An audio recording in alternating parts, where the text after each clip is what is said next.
এইটো চোৱা অনুৰণী R.1 class 9 question number 9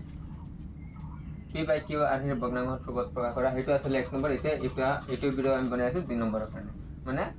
এইটো হেৰি নং 2 সেইটো আছিলে 1 নম্বৰ এইটো 2 নম্বৰ আছে এতিয়া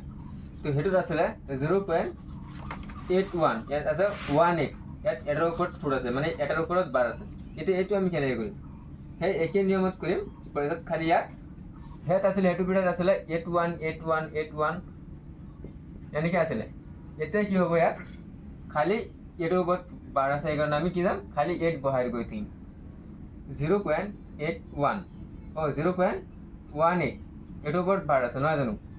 0.1888 এনেকৈ দি থাকিম মানে এটাৰ ওপৰত বাৰ আছে যে ফুট আছে যে সেইকাৰণে 88 কে গৈ আছে যিমান পাৰা দিব পাৰা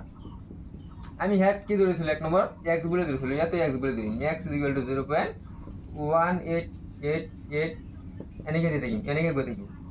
তো চোৱা আমি দশমিক টু আছে নহয় ইয়াত লৈ যাম একৰ পিছত লৈ যাম আগতে চাই লওক ওলাই নাই একৰ আগত পিছত লৈ গ'লে কি হয় আগত লৈ গ'লে এটা শূন্য বহি যাব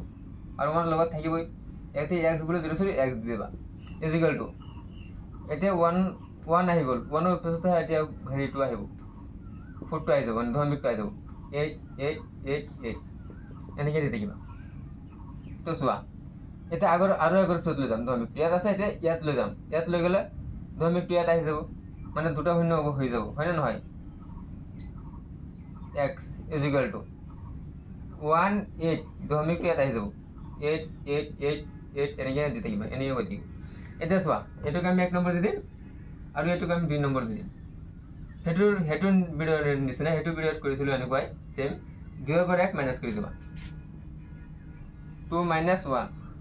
বিয়োগ কৰিব